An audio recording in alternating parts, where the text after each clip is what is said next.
Hai, kami dari kelompok 3 yang membahas materi mengenai sistem pengendalian internal sektor publik, good governance. Anggota kelompok 3 terdiri dari Inke dengan NIM akhir 021, Anita 029, William 065, Yonanda 083, Anggi 103, Ismi 170, Paras 207, dan Ira 209. Kita akan masuk ke materi pertama, yaitu pengertian dan perbedaan good dan governance. Good governance terdiri dari dua kata yang berasal dari bahasa Inggris, yaitu good dan governance. Untuk pengertian good, yaitu menjunjung tinggi keinginan rakyat, kemandirian, aspek fungsionalitas, serta pemerintahan yang efektif dan efisien. Lalu untuk pengertian governance itu sendiri, ialah seluruh mekanisme, proses, dan lembaga-lembaga di mana warga negara dan kelompok masyarakat mengutarakan kepentingan mereka, menggunakan hak hukum, memenuhi kewajiban, serta menjembatani perbedaan-perbedaan di antara mereka. Selanjutnya, jika dikaitkan dengan tata kelola pemerintahan, maka good governance sendiri adalah suatu gagasan dan nilai untuk mengatur pola hubungan antara pemerintah, dunia usaha swasta, dan masyarakat, sehingga terjadi penyelenggaraan pemerintah yang bersih, demokratis, dan efektif sesuai dengan cita-cita terbentuknya suatu masyarakat yang makmur, sejahtera, dan mandiri. Materi selanjutnya yaitu pengertian good governance. Di sini terdapat beberapa pengertian good governance. Yang pertama, menurut Riswanda Imawan tahun 2002, good governance itu sendiri diartikan sebagai cara kekuasaan negara yang digunakan dalam mengatur sumber-sumber ekonomi dan sosial bagi pembangunan masyarakat. Lalu menurut Sedarmayati tahun 2003, good governance merupakan suatu bentuk manajemen pembangunan yang juga disebut sebagai administrasi pembangunan. Dengan demikian, ia berpendapat bahwa pemerintah berada pada posisi sentral atau agent of change dari suatu masyarakat dalam suatu masyarakat berkembang. Dalam good governance tidak hanya terdiri dari pemerintah, tetapi juga citizen, yaitu masyarakat yang terorganisir seperti LSM, asosiasi kerja, dan paguyuban. Selanjutnya, menurut Zulkarnain tahun 2002, di sini beliau mendefinisikan good governance sebagai sesuatu yang baru bagi masyarakat Indonesia, di mana aplikasi daripada konsep ini seringkali bergantung pada kerjasama pemerintah dan masyarakat untuk mencapai dua tujuan, yaitu pemerintah yang bersih dan demokratis. Jadi, mengacu pada beberapa pendapat-pendapat di atas, menunjukkan bahwa governance merupakan model kepemerintahan yang sangat dinamis. Nah, dengan kata lain, governance membuka ruang untuk keterlibatan atau partisipasi sektor lain dalam kepemerintahannya. Nah, dalam hal ini, peran pemerintah bukanlah aktor tunggal atau dominan dalam sistem kepemerintahannya. Sehingga implikasinya peran pemerintah sebagai pembangunan maupun penyedia jasa layanan dan infrastruktur akan bergeser menjadi bahan pendorong terciptanya lingkungan yang mampu memfasilitasi pihak lain di komunitas. Nah, governance ini juga menuntut adanya redefinisi peran negara dan juga redefinisi pada peran warganya.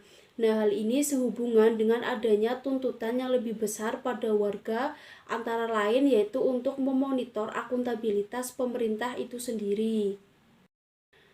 Sehingga dapat dikatakan bahwa good governance sebagai suatu penyelenggara manajemen pembangunan yang solid dan bertanggung jawab yang sejalan dengan prinsip demokrasi dan pasar yang efisien, penghindaran salah alokasi dana investasi, dan pencegahan korupsi, baik secara politik maupun administratifnya, serta untuk menjalankan disiplin anggaran dan penciptaan legal dan political framework bagi tumbuhnya aktivitas usaha.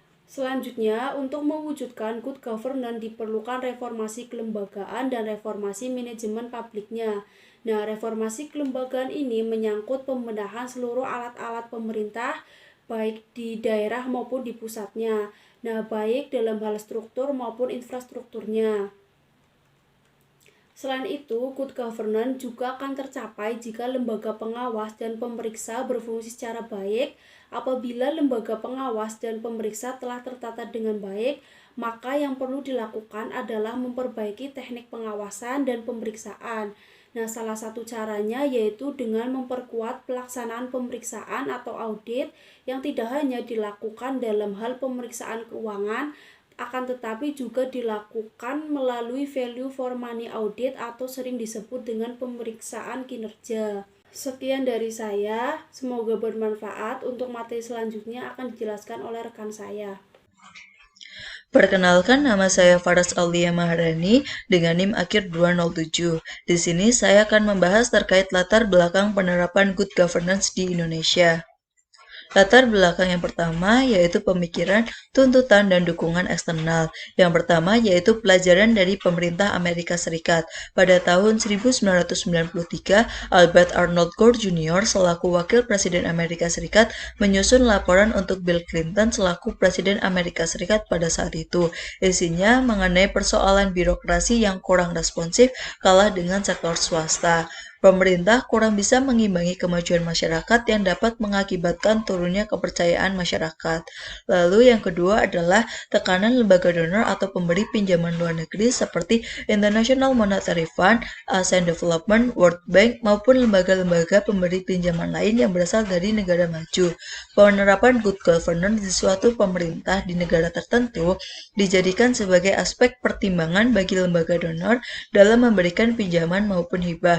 Seperti yang kita ketahui bahwa prinsip lembaga donor adalah tidak ingin mengalami kerugian akibat dari gagal bayar. Yang ketiga yaitu dukungan United Nations Development Program dan cita-cita Amerika Serikat selaku negara adidaya untuk mewujudkan demokratisasi, tata dunia baru, globalisasi, liberalisasi, persaingan bebas, pasar bebas, dan ingin menguasai dunia. Lalu, latar belakang yang kedua adalah pemikiran, tuntutan, dan dukungan internal. Yang pertama yaitu analisa dan pemikiran ilmuwan, para ahli, para tokoh, para pakar di Indonesia sejak tahun 1980. Mereka merekomendasikan penerapan good governance karena dianggap perlu terjadi suatu perubahan paradigma pemerintahan. Lalu yang kedua adalah tuntutan dari masyarakat mengenai reformasi, demokratisasi, kedaulatan rakyat, pemerintahan yang baik, dan anti KKN. Lalu yang ketiga adalah dukungan dari birokrasi itu sendiri untuk mengembalikan birokrasi ke arah yang benar, yaitu netral, kompetensi, pelayanan prima, fasilitator yang baik, transparan, partisipatif, accountable, anti KKN, dan lain-lain. Dukungan internal sendiri merupakan dampak dari reformasi. Seperti yang kita ketahui pada tahun 1997 terjadi krisis ekonomi tidak hanya di Indonesia tetapi di seluruh dunia yang mengakibatkan kelesuan perekonomian pada saat itu. Krisis ekonomi atau krisis moneter berkembang menjadi suatu krisis yaitu krisis multidimensi, yaitu mengakibatkan adanya tuntutan dari masyarakat untuk segera diadakannya reformasi penyelenggaraan kehidupan berbangsa dan bernegara. Sejak saat itu terjadi berbagai perubahan penting yang menjadi tonggak dimulainya era reformasi di bidang politik, hukum, ekonomi, dan birokrasi. Demi mewujudkan penerapan good government secara maksimal, pemerintah sendiri menetapkan beberapa undang-undang. Di antaranya adalah sebagai berikut.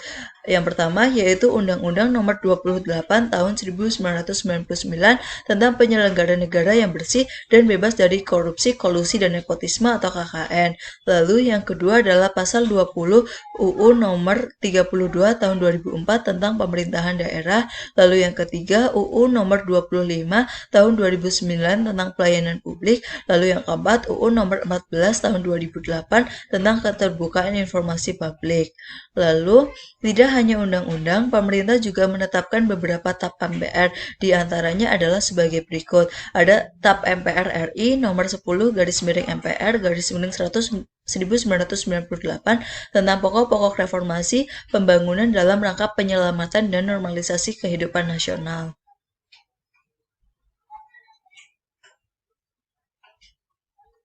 kondisi saat ini. Reformasi yang sudah dilakukan sejak terjadinya krisis moneter dan berkembang menjadi krisis multidimensi pada tahun 1998 telah berhasil meletakkan landasan politik bagi kehidupan demokrasi di Indonesia. Berbagai perubahan dalam sistem penyelenggara negara, revitalisasi lembaga-lembaga tinggi negara, dan pemilihan umum dilakukan dalam rangka membangun pemerintahan negara yang mampu berjalan baik atau yang disebut dengan good governance. Dengan yang 021 akan memberikan penjelasan mengenai prinsip-prinsip good governance.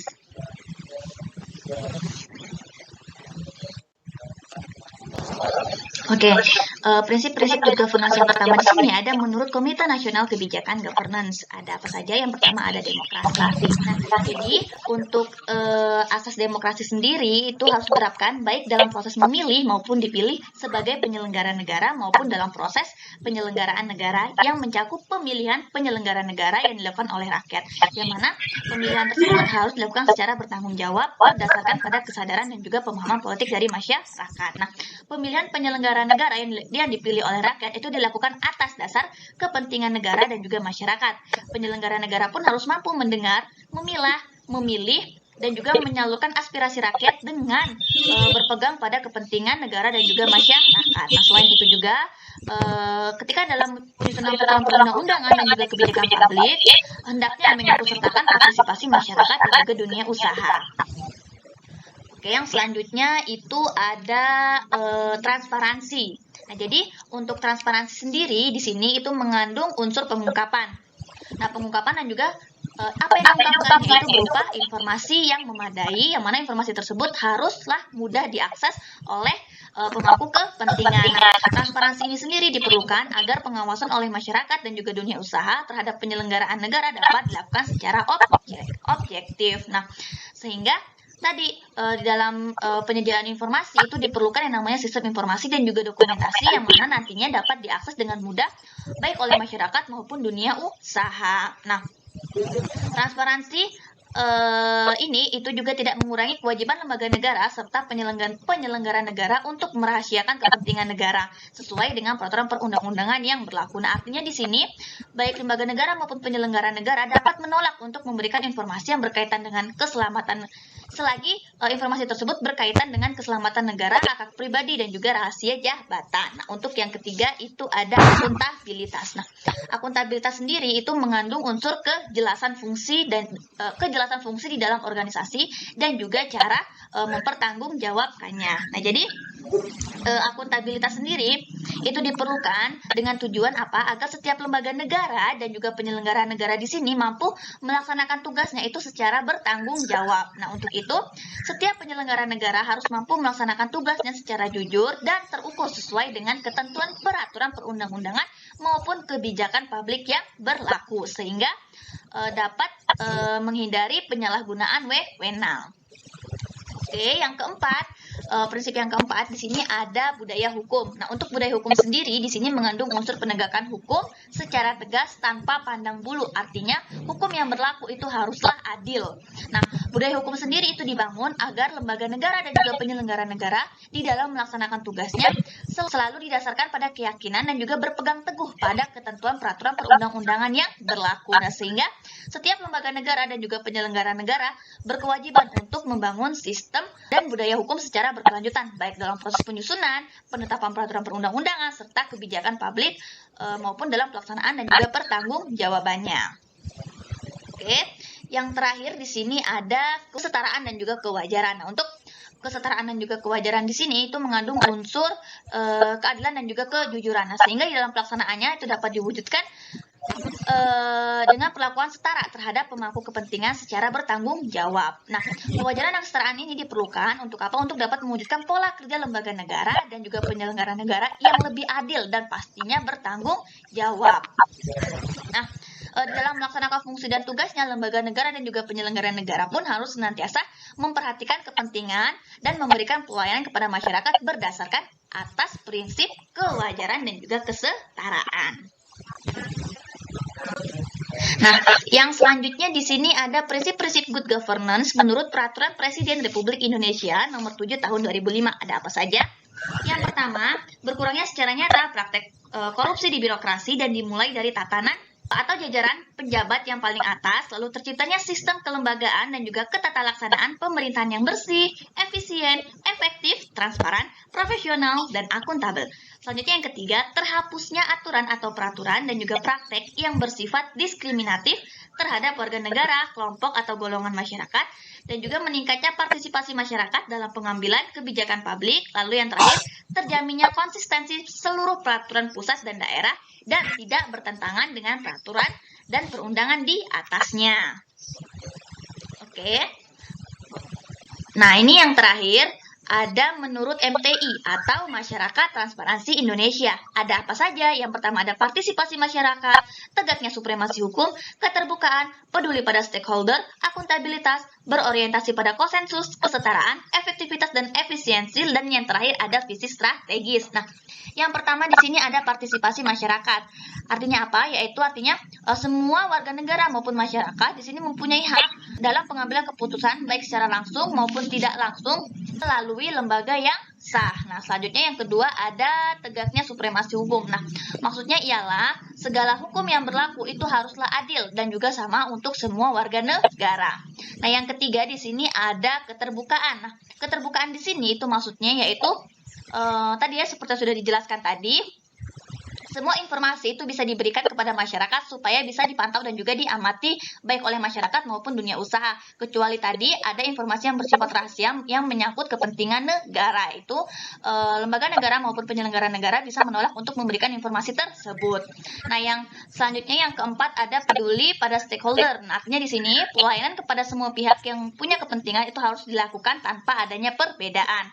Nah, yang kelima ada akuntabilitas. Nah, akuntabilitas sendiri tadi sudah dijelaskan, mana para pengambil keputusan di sini itu harus mampu bertanggung jawab kepada masyarakat dan juga lembaga masyarakat yang bersangkutan. Nah, yang selanjutnya ada berorientasi pada konsensus. Artinya di sini tata pemerintahan yang baik itu harus berusaha dengan maksimal untuk menghubungkan kepentingan yang berbeda dengan tujuan untuk terbentuknya konsensus yang sudah disepakati bersama. Nah, konsensus yang sudah disepakati bersama itu haruslah menyeluruh dalam hal konsensus tersebut yang terbaik bagi kelompok masyarakat.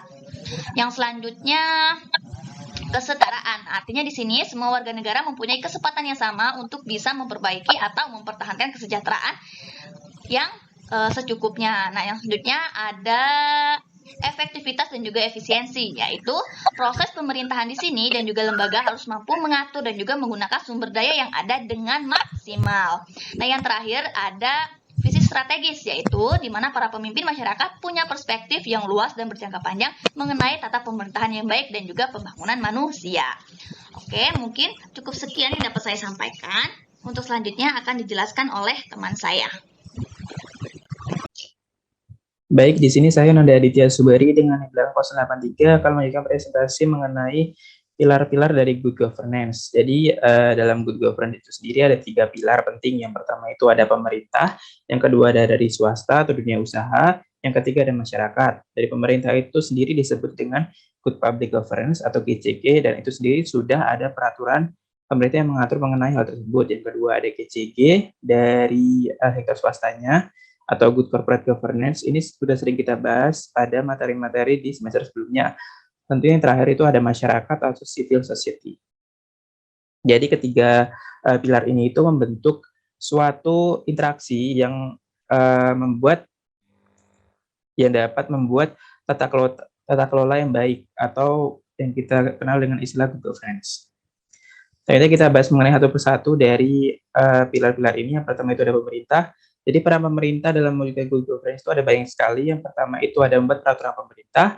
Yang kedua itu ada menyediakan layanan masyarakat, yang ketiga itu perlindungan kelangsungan hidup, dan yang terakhir itu ada mengurus standar kesehatan dan juga standar keselamatan publik.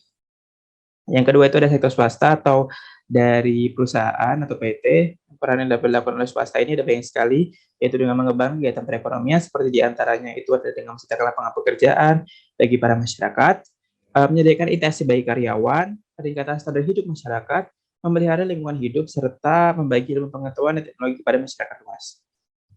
Dan yang terakhir itu adalah masyarakat. Jadi peran yang dilakukan oleh masyarakat ini itu dapat dengan mengembangkan kemampuan atau skill yang tujuannya itu untuk mengisi peluang yang tercipta dari kegiatan yang dilakukan oleh swasta, baik itu dalam bidang ekonomi, sosial, budaya, maupun politik. Selain itu, masyarakat juga melakukan pemantauan terhadap mekanisme good governance tersebut. Di antaranya adalah menjaga agar hak masyarakat terlindungi, mempengaruhi kebijakan publik, sarana check and balance pemerintah, serta mengawasi penyalahgunaan kewenangan sosial pemerintah. Baik, untuk penjelasan materi pilar-pilar good governance sudah cukup sekian. Selanjutnya akan dilanjutkan oleh rekan saya. Baik, selanjutnya saya akan melanjutkan pembahasan mengenai pandangan tentang good governance. Di bagian ini kita akan membahas yang pertama adalah menurut United Nations Development Program atau UNDP. Nah, UNDP ini memberikan beberapa karakteristik pelaksanaan good governance yang meliputi yang pertama adalah participation. Ini di mana keterlibatan masyarakat dalam pembuatan keputusan itu baik secara langsung maupun tidak langsung itu melalui lembaga perwakilan yang dapat menyalurkan aspirasinya. Selanjutnya adalah rule of law. Nah, ini di mana kerangka hukum yang adil dan dilaksanakan tanpa pandang bulu. Selanjutnya adalah transparansi. Nah, transparansi ini dimaksudkan adanya kebebasan memperoleh informasi yang berkaitan dengan kepentingan publik baik secara langsung yang dapat diperoleh oleh mereka yang membutuhkan. Selanjutnya ada responsiveness, yaitu lembaga-lembaga publik harus cepat dan tanggap dalam melayani stakeholder. Lalu konsensus orientation, yakni berorientasi pada kepentingan masyarakat yang lebih luas. Lalu ada equity, yakni setiap masyarakat memiliki kesempatan yang sama untuk memperoleh kesejahteraan dan keadilan. Dan ada efisiensi and effectiveness, yakni pengelolaan sumber daya publik dilakukan secara berdaya guna, efisien, dan berhasil guna efektif. Selanjutnya ada accountability, yakni pertanggungjawaban kepada publik atas setiap aktivitas yang dilakukan. Lalu ada yang terakhir adalah memiliki visi jauh ke depan. Selanjutnya saya akan menjelaskan pandangan menurut United Kingdom Overseas Development Administration atau UKA ODA. Yang pertama ada legitimasi. Ya, di legitimasi ini maksudnya menekankan pada kebutuhan terhadap sistem pemerintahan yang mengoperasikan jalannya pemerintahan dengan persetujuan dari yang diperintah atau rakyat. Nah, ini menyediakan cara untuk memberikan atau tidak memberikan persetujuan tersebut. Lalu yang selanjutnya ada akuntabilitas. Nah, akuntabilitas ini mencakup eksistensi dari suatu mekanisme baik secara konstitusional maupun absah dalam bentuknya yang meyakinkan politisi dan juga pejabat-pejabat pemerintah terhadap aksi perbuatannya dalam menggunakan sumber-sumber publik dan performa perilakunya. Selanjutnya ada kompensasi. Nah, kompensasi ini dimaksudkan pemerintah harus menunjukkan kapasitasnya untuk membuat kebijakan yang efektif dalam setiap proses pembuatan keputusannya agar dapat mencapai pelayanan publik yang efisien. Selanjutnya ada penghormatan. Nah, ini terhadap hukum atau hak-hak asasi manusia, pemerintah memiliki tugas bukan hanya yang terdapat pada konvensi-konvensi internasional, yaitu untuk menjamin hak-hak individu atau kelompok dalam mengekspresikan hak-hak sipil dan politik yang berhubungan dengan kemajemukan institusi. Selanjutnya, di bagian yang ketiga, ada pandangan menurut OECD's Development Assistance Committee atau DAC, yaitu good governance memiliki kriteria-kriteria yang mencakup ruang lingkup sebagai berikut. Ada 3 hal. Yang pertama, pembangunan partisipatoris atau participatory development. Lalu yang kedua, hak-hak asasi manusia atau human rights. Dan yang ketiga, demokratisasi atau democratization. Nah, untuk selanjutnya kriteria-kriteria itu dijabarkan lagi menjadi beberapa hal berikut, yakni yang pertama, 1 adalah pemerintahan yang mendapatkan legitimasi atau legitimacy of government mencerminkan degree of democracy. Lalu yang kedua akuntabilitas politik, dan perangkat pejabat pemerintahan, tercermin dari kebebasan pers, pengambilan keputusan yang transparan, mekanisme akuntabilitas. Lalu yang ketiga adalah kemampuan pemerintah untuk menyusun kebijakan dan mendistribusikan pelayanan yang baik.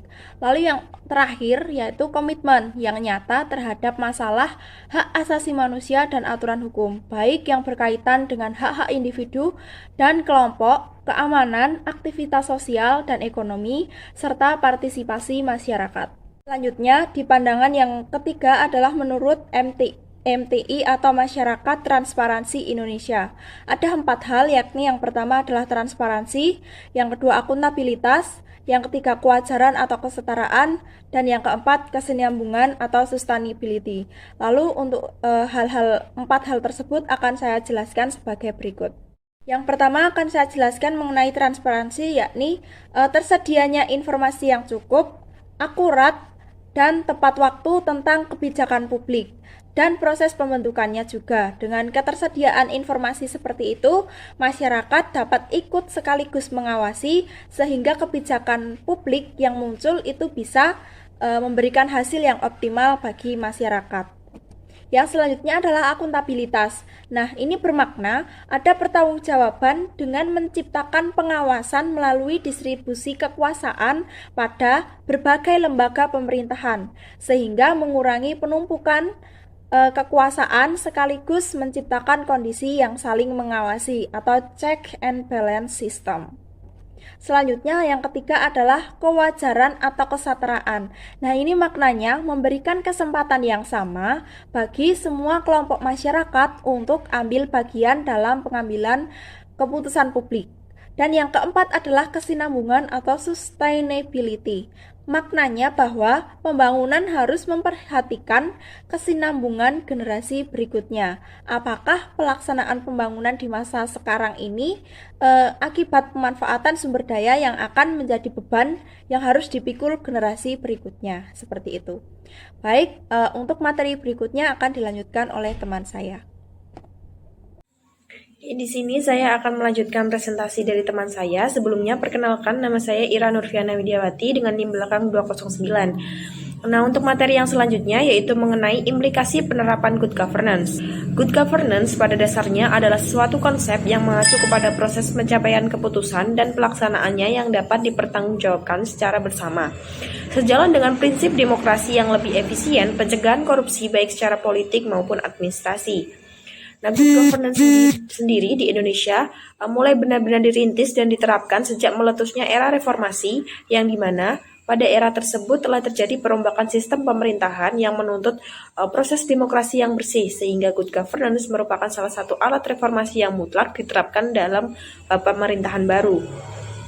Nah, reformasi birokrasi sendiri menjadi salah satu langkah pemerintah untuk mewujudkan good governance dan melakukan pembaruan serta perubahan mendasar terhadap sistem penyelenggaraan pemerintahan, terutama menyangkut aspek-aspek kelembagaan atau organisasi, ketatalaksanaan, dan sumber daya manusia aparatur. Tahapan proses pelaksanaan. Nah, government sendiri adalah salah satu aktor dalam governance. Nah, aktor-aktor lain yang terlibat dalam governance bermacam-macam tergantung pada level government yang didiskusikan. Nah, di dalam pemerintahan yang governance, maka terjadilah atau dituntut adanya sinergi di antara 3 aktor yang ada, yaitu yang pertama ada pemerintah itu sendiri atau publik, ada masyarakat atau civil society, dan ada pihak swasta atau private. Selanjutnya yaitu mengenai hambatan mewujudkan good governance dalam pelaksanaan pemerintahan. Nah, dalam mewujudkan good governance atau melaksanakan pemerintahan yang baik yang berbasis pada pengelolaan sistem keuangan daerah yang baik, masih banyak ditemui kendala-kendala yang ada di lapangan. Nah, berbagai kendala dalam pengelolaan keuangan daerah dapat terjadi baik dalam penentuan kebijakan makro maupun teknis operasionalnya. Untuk itu, perlu dilakukan reformasi administrasi publik, khususnya di bidang manajemen sektor publik agar terjadi efektivitas dan transparansi manajemen yang berimbas pada perbaikan pelayanan kepada publik. Nah, dalam hal ini ada beberapa hambatan yang menjadi kendala mewujudkan hal tersebut. Di antaranya yang pertama, kondisi politik dalam negeri. Nah, kondisi politik dalam negeri yang dianggap sepele, apalagi setiap hambatan dan masalah yang dihadirkan oleh politik. Nah, bagi terwujudnya good governance, konsep politik yang tidak atau kurang demokratis pada berbagai persoalan di lapangan, maka harus segera dilakukan perbaikan agar tidak terjadi hal-hal yang tidak diinginkan. Yang kedua yaitu mengenai integritas pelaku pemerintahan. Nah, peran pemerintah yang sangat berpengaruh, maka integritas dari para pelaku pemerintah cukup tinggi, tidak akan berpengaruh walaupun ada kesempatan untuk melakukan penyimpangan, misalnya korupsi yang sudah menyebar di mana-mana. Yang ketiga yaitu kondisi ekonomi masyarakat. Krisis ekonomi bisa melahirkan berbagai macam masalah sosial. Apabila tidak teratasi akan mengganggu kinerja pemerintahan secara menyeluruh. Yang keempat yaitu kondisi sosial masyarakat solid dan berkemungkinan good governance bisa ditegakkan yang harus ada pengawasan lebih kepada masyarakat. Nah, yang kelima yaitu sistem hukum menjadi bagian yang tidak terpisahkan di setiap penyelenggaraan. Dan yang terakhir yaitu negara hukum merupakan faktor penting dalam penegakan good governance. Kelemahan sistem hukum yang akan berpengaruh besar terhadap kinerja pemerintahan secara keseluruhan.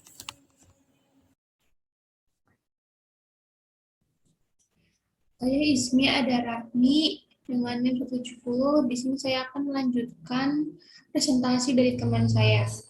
Saya di sini akan menjelaskan permasalahan penerapan good governance meliputi yang pertama, reformasi birokrasi belum berjalan sesuai dengan tuntunan masyarakat. Yang kedua, tingginya kompleksitas permasalahan dalam mencari solusi perbaikan.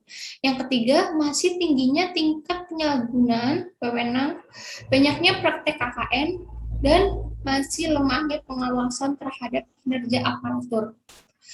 Yang keempat, ada meningkatnya tuntunan akan partisipasi masyarakat dalam kebijakan publik. Yang kelima, meningkatnya tuntunan penerapan prinsip-prinsip tata pemerintahan yang baik, antara lain transparansi, akuntabilitas, dan kualitas kinerja publik, serta taat pada hukum. Yang keenam, meningkatnya tuntunan dalam pelimpahan tanggung jawab, kewenangan, dan pengambilan keputusan dalam era desentralisasi.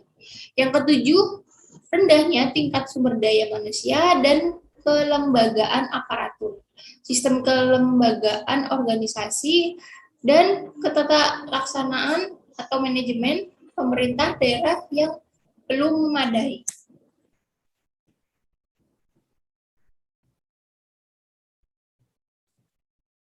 Lalu akan tetapi apabila dipersiapkan secara matang, maka akan diperoleh hal-hal sebagai berikut. Yang pertama, pemerintah tidak lagi memodimasi atau otoriter, diimbangi oleh peran rakyat dan swasta yang saling melakukan kerjasama dan pengawasan. Yang kedua, pemerintah lebih transparan, partisipatif, dan akuntabel. Yang ketiga, pemerintah tidak hanya melayani tapi juga menjadi fasilitator yang baik. Yang keempat, sistem pemerintahan lebih demokratis, rakyat berdaulat. Yang kelima, pencapaian tujuan bernegara dan bermasyarakat akan mudah dicapai karena ada persamaan persepsi, visi, dan misi. Lalu selanjutnya, saya akan menjelaskan tentang kritik terhadap konsep good governance. Kritik terhadap konsep good governance diantaranya yang pertama, selain pemerintah, swasta, rakyat perlu ditambah lagi pilar moral sebagaimana norma utama dan penyeimbang. Yang kedua, konsep good governance yang diperlukan untuk melakukan penataan pemerintah atau revenue government banyak dipengaruhi oleh konsep entrepreneurship atau wirausaha dunia swasta atau bisnis. Sedangkan konsep birokrasi pemerintah umumnya dipengaruhi konsep Weberian atau birokrasi politik, hierarki, dan kaku. Pergeseran paradigma birokrasi pemerintah ini tidak bisa serta diterapkan, tetapi memerlukan waktu dan yang cukup lama. Yang ketiga, akan lebih mudah ditetapkan di negara yang lebih maju, kaya, berpendidikan, swasta, atau masyarakat yang kuat dan mandiri. Pasar bebas, berideologi liberal. Yang keempat, sulit diterapkan di negara komunis dan juga di negara berkembang yang korup dan birokrasinya buruk. Yang kelima, kegagalan dalam memasukkan arus globalisasi dalam Piragura analisasi. Sekian dari kelompok kami. Wassalamualaikum warahmatullahi wabarakatuh. Terima kasih.